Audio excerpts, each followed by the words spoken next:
So we might be missing one panelist, but whenever she is here, we will welcome her on stage. Thank you all for being patient with me. So before we get started with the panel, I'll give a quick introduction about myself, and then I'll pass it on to all three of our lovely panelists to do a quick introduction of themselves. My name is Gargi. I'm one of the co-founders of Vently. I won't give the Vently pitch again, but I'm also starting my own community called Nova, to bring together the community of startup founders, VCs, and bridging the gap to people in the content creation, influencing the creative space. And without further ado, I will pass it on to Merve. Hi everyone, my name is Merve Isler. So I'm founder and CEO of Marvelous. So we connect companies with their ideal customers through in-person events like this. So probably most of you are interested in creator economy or the influencers, or maybe you want to be an influencer, that's why you are here. Or maybe you are looking forward to build your own community. So yeah, today,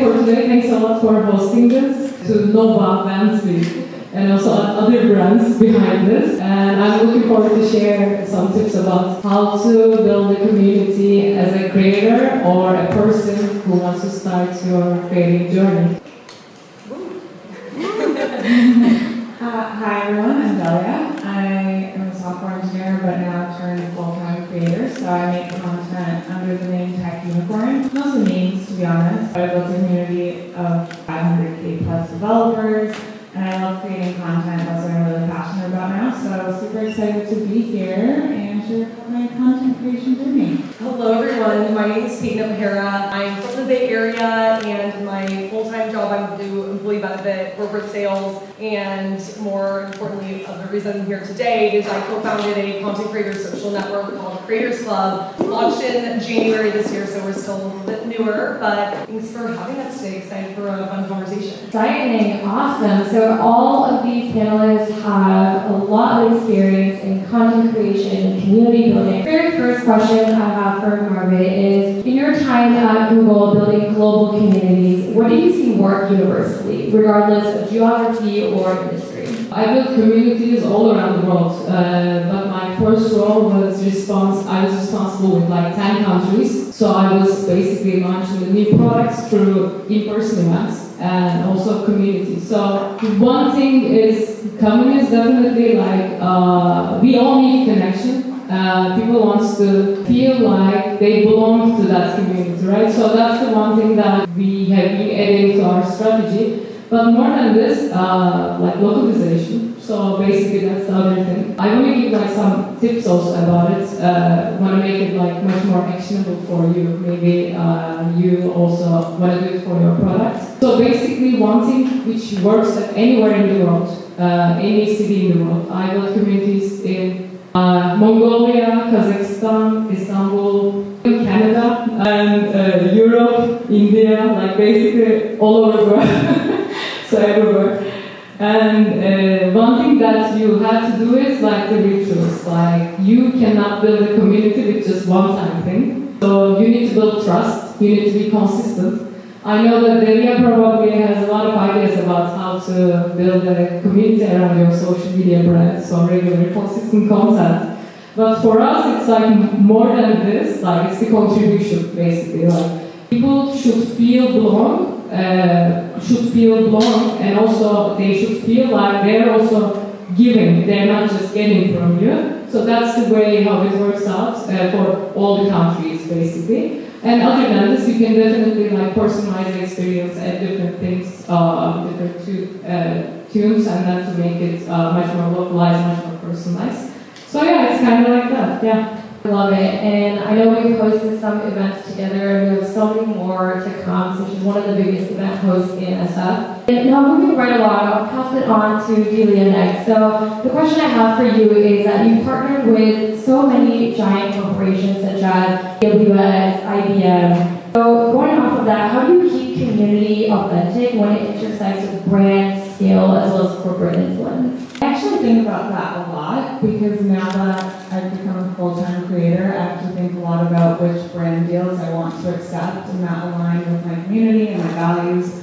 And it's really hard to scale authenticity. Like I think a lot of the reason why IBM and AWS and all these brands want to work with me is because I've built so much trust over the years, and a lot of my audience trusts me as a creator. So I actually say no a lot to like a lot of different brand deals because I don't want to lose that trust from my audience. And that's like trust is the most important thing. So I try to think about, is this something that I would be proud of? Like, is this brand really aligned with what I want to put out there in the world and like what I see as the vision? Yeah, I think it's just important to think about your values when you start doing this full time, and even before then, obviously, but it's super important. Going off of that, what do you say are your top 3 values that you really take pride in when it comes to different partnerships, brand deals, and things like that?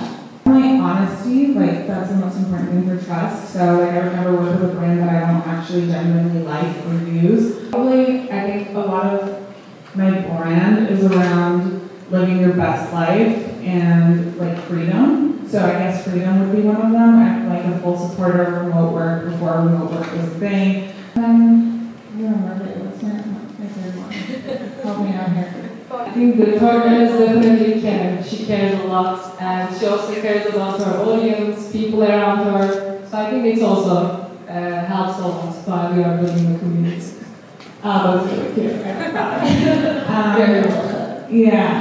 Yeah, and working with big brands, actually, it's really fun because both me and Merve used to be Google employees, and then we became Google vendors, so like Google became our client, and it's really interesting switching the tables like that and like learning what brands want, because you have to think about, am I providing enough value for the brand, but also for my community, so it's kind of a balance of like aligning those things. Those are my 2 values.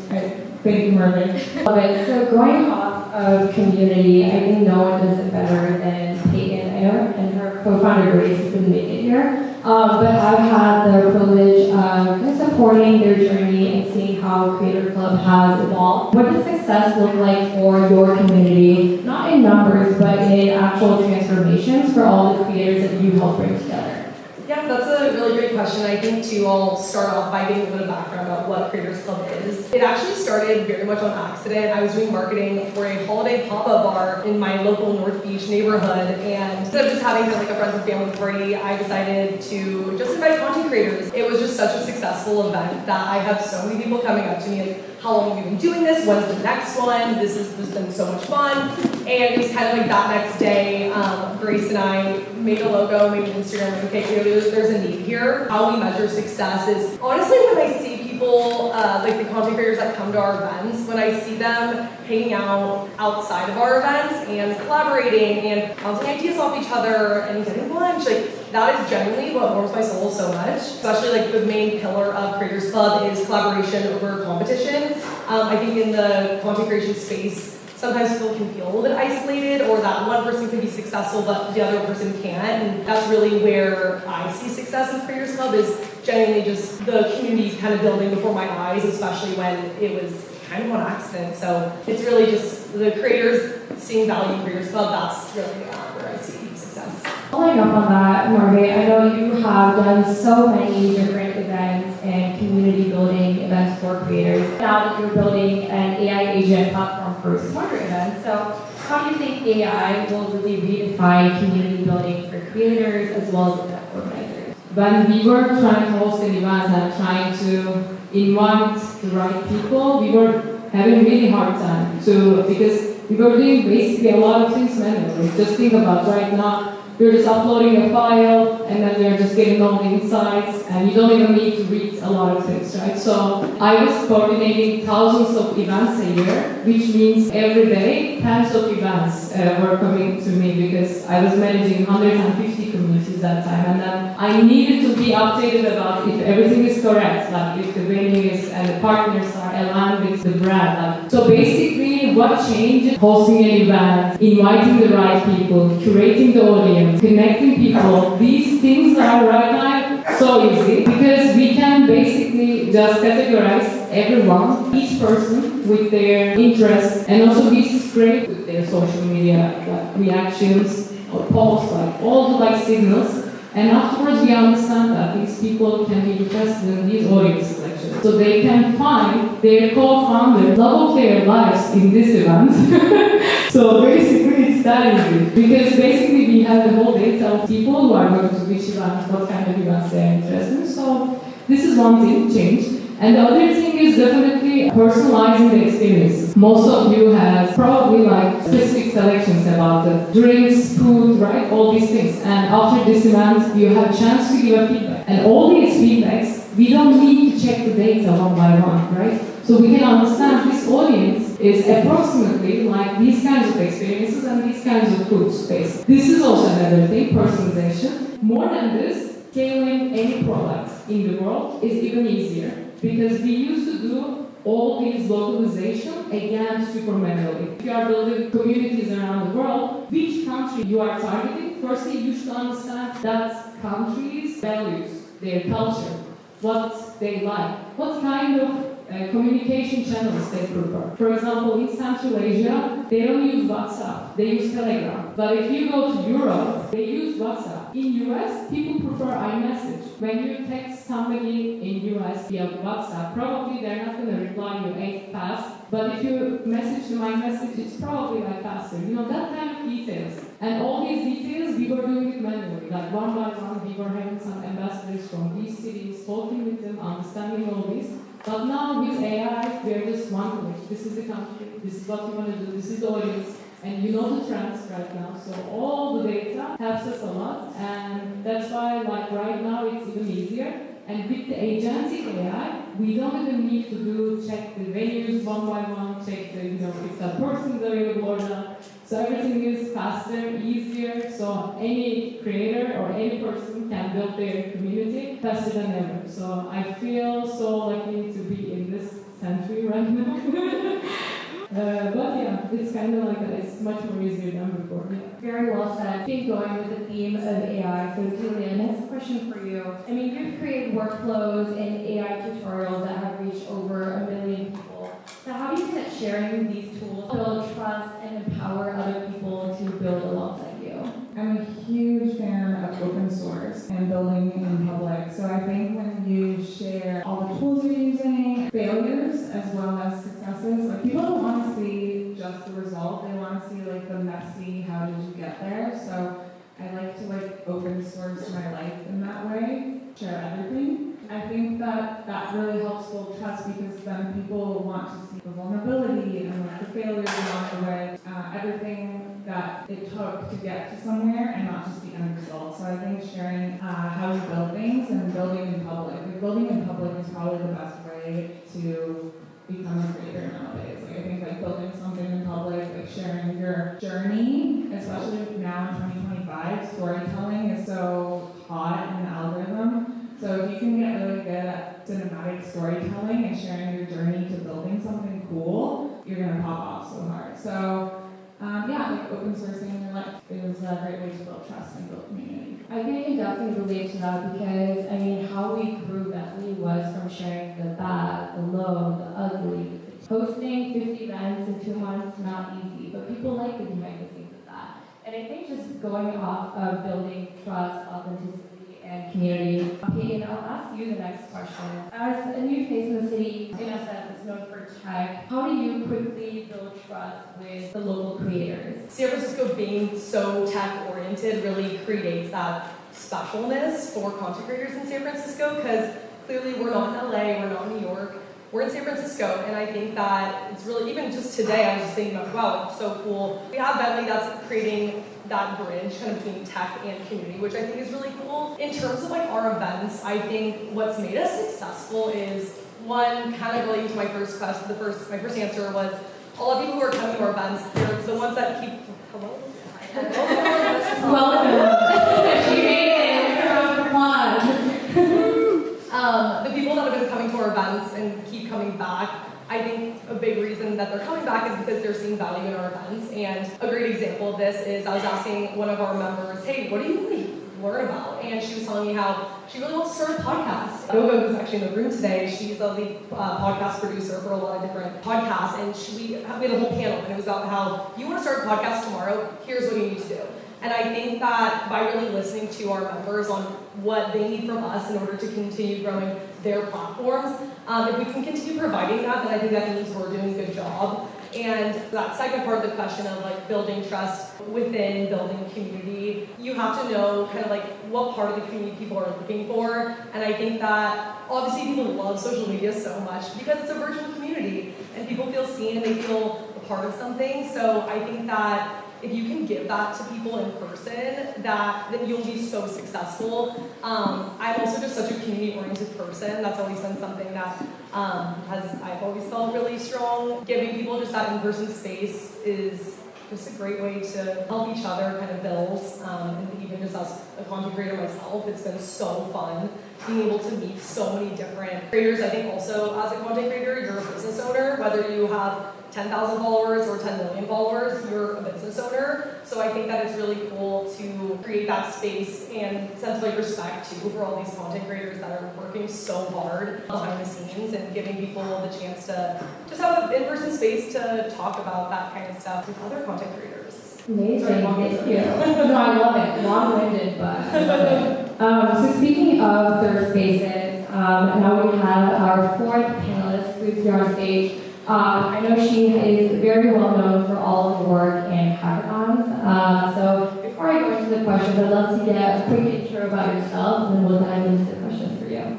Yeah, nice to meet everyone.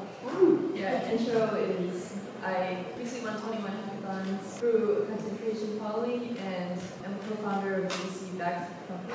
Love it, thank you. So going off of that, I know you mentioned this, but you've won countless hackathons, you've gone viral, you've raised capital, and also dropped out. So what role has community played in giving you the permission to take all of these bold steps in your career? Community was extremely important. For even starting a startup, it was like looking through comments, seeing what people's pain points were.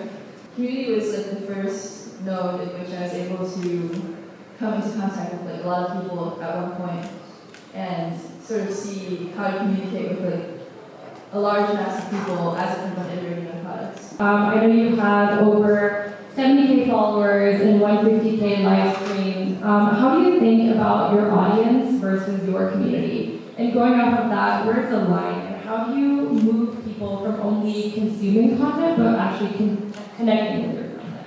I think by really listening to the people who consume. For my videos, I always ask at the end if there's any questions. Then, like the next videos are direct responses to a lot of the questions or feedback that they have, as well as even the startup itself really aligns with the community I created. There's a Discord server, and the platform itself like directly helps people come up with hackathon ideas, plan out hackathon features, and enter hackathons. It's called Sprint.dev. So I will have one final question, and this is open for all panelists, so anyone can take this one. What do you think are the top couple of trends in 2025, and what are you most excited for? Well, as I mentioned already, the biggest trend in 2025 is storytelling. If you can get really good at storytelling, you will blow up, because especially cinematic storytelling, like if you can get good at film, especially because AI is taking over, people want real humans and real human stories. So they want to see your struggles, they want to see like your background and your journey and what it took you to get to like whatever you're doing. You know, you could be a student, you could be a startup founder or an event planner, like whatever you're doing. If you can tell a good story about why you're doing it, why you're passionate about it, then I think that's the best way to grow an audience. So get really good at storytelling. Like I even took courses on it because I was like, you know what, I want to get good at it, and that's what it takes. Like it's not something that you can learn by doing through trial and error, but I think it's a lot better to learn through pros and watch a bunch of YouTube videos, or like I got master class and all this other stuff. So get good at storytelling. That is the number one trend that I see. And I'll let other people talk about other trends, but that's the biggest one for me. One trend that I've been really liking recently that I think is going to be a lot more in 2025 is, like obviously collaborations are already a thing, but I noticed on April Fool's Day, there was so many large brand collaborations that I feel like hasn't been done before. Obviously it was a joke because it's April Fool's Day, but I thought that was really interesting. Then even for Stagecoach, there was a lot of different kinds of brands that were collaborating on events, and I think that we're kind of in the new era too, even just like local businesses collaborating, and that's been something too with Creators Club that we've been doing is we've also kind of turned into an agency in a way where we've been helping local brands collaborate with each other. And I think that's something that I really hope to see more of on the smaller scale in 2025, because I love that all these bigger brands are doing it, and I think it's fun to watch. I definitely agree, like storytelling events, and I would say start your like community from with just 3 people and try to find something like curated, not something like common like a tech meetup stuff, and you will realize that you will find your people so fast. One thing for me really important, so when I first started, became a professional in this field, I was a professional swimmer and I was just, just swimming for fun also. I used to like it a lot, and then we started just going to the pool just for fun, and we were just 3-4 people basically in the beginning. And then it just grow, and then I met with my best friends that time. So basically, you all probably have some interest. It can even be like an anime or something like that. And I think it's the fastest way to build authentic connections. And I believe that with the whole AI-generated, even the content creation process, the most important thing is going to be the human connection. And you all have that power. You are all like human, and you all understand the other person. Some of you are so empathetic, some of you are a little bit less empathetic. But again, you all understand each other, and you all need each other. So that's why I think the best way is start from somewhere. Don't think like it's going to be huge, it's going to be massive and stuff. I think everybody should start hosting their own gatherings, curated gatherings, and I think this is the only way that we can stay human-like today. Love it. All right, so I think we are wrapping up the panel, and we're gonna take a picture. So everyone smile for the camera. So let's give a big round of applause for all of the panelists who took the time.